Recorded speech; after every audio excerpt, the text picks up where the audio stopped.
That'll work. That'll work. Okay. Bring me your huddled masses. What does that say? Homelessness Yeah. and unemployment. Okay. Homelessness. Homelessness. Homelessness. Now, we said many times that if you don't have a home, it doesn't mean you don't have a house or an apartment. Wait. You can have a home, but not a house. You can have a home that is an apartment. It's a basement. It's a very large and spacious closet. Could be next to a tree, in a tent. It could be underneath a tarp. That's right. So a lot of people have homes, but they don't have houses. Houses. Oh, I'm Prophet Atlantis. And I'm Dan Bennett. That's good.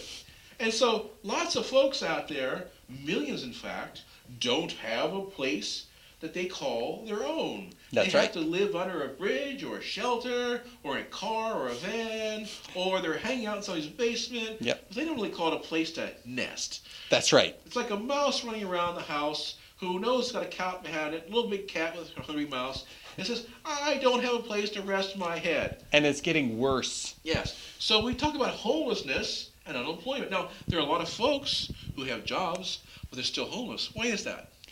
Well, essentially, the job doesn't pay enough for them to be able to pay rent, because rents have skyrocketed even though the values of that which is rented has diminished.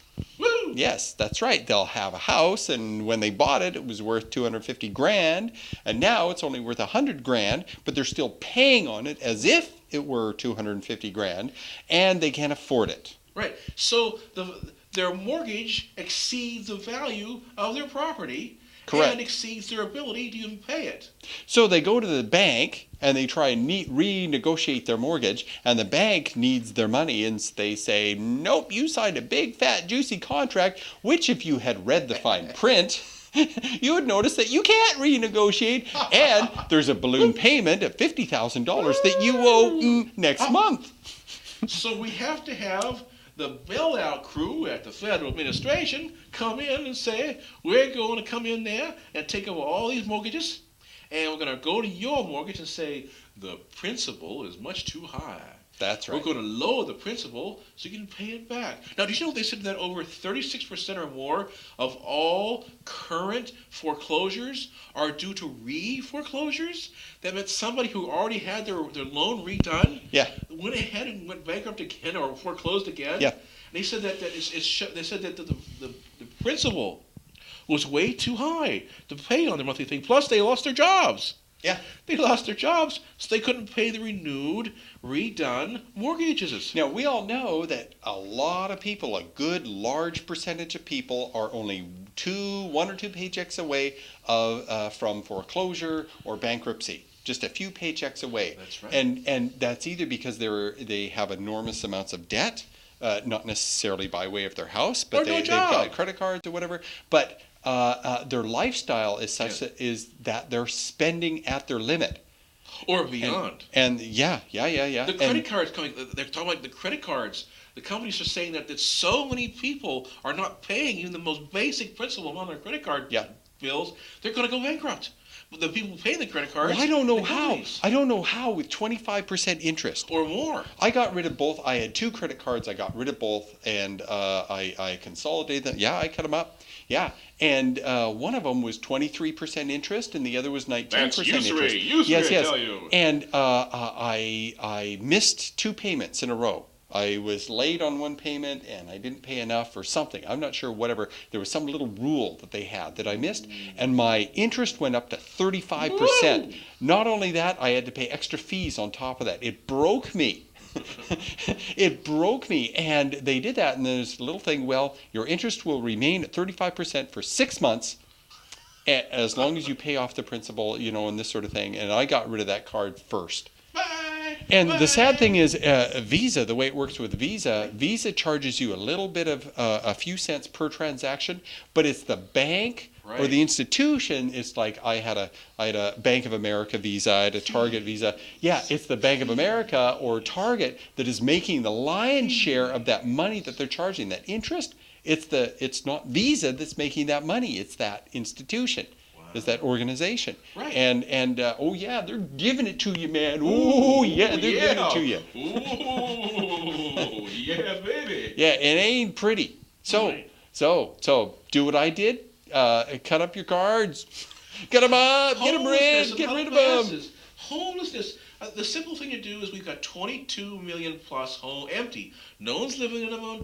Empty homes, condos, and farms out there that are all over the country, and yet they're just sitting there rotting. Yes. Those people could be put back in those homes. Homestead. Remember the old Homestead Act? Yeah. Where many states used to allow this, where you'd go into an empty place that may have been farmed before or something, but you agreed to stay there for a certain number of years, and they said if you did, it was yours. It's legal squatting. Right. In a sense. And so many states now are saying, look, we don't have the police or the interest of stopping squatters from going to these empty homes and just taking it over and cutting the grass and paying utilities. Yes. If you do it in at least a semi-legitimate way, you might have yourself a new home. In fact, that's probably an excellent idea. I do support the idea of homesteading abandoned, Yeah. empty buildings, Yeah. so people could actually use them and stay off the streets. Yeah. Now they say we have more than enough apartments and homes out there already, Yeah. so that no one needs to be homeless. That's right. The problem is they don't have the money, or their rental apartments are going bankrupt, they're being kicked out, Yeah. or else they're losing their jobs. Yeah. It's better to have the local governments come in and take over those buildings, homes, apartments, or condos, or farms, and let them stay through eminent domain or through special protection.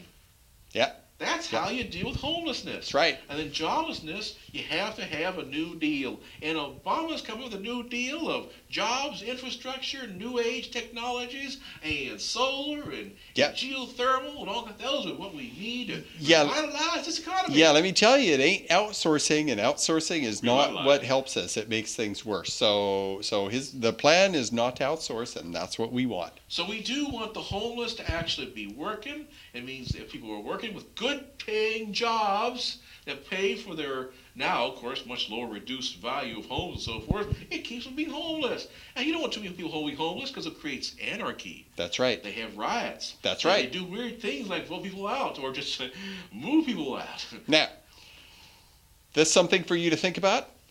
Just remember, we'll be around.